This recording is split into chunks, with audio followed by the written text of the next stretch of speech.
That does look pretty cool with all this moss over here. Poison ivy. Yeah. There's probably some other poison, but those are the main ones. Yeah, there's poison like sumac and some other ones. But those are the main ones here, poison ivy. Those are the main ones, that's right. Now we're gonna get to where the trail's a little more messed up.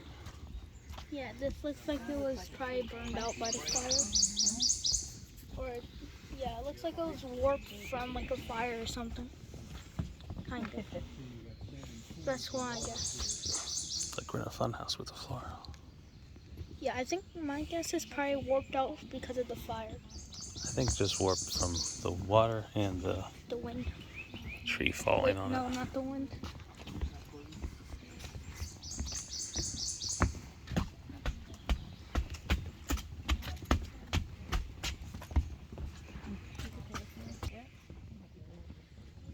Mateo.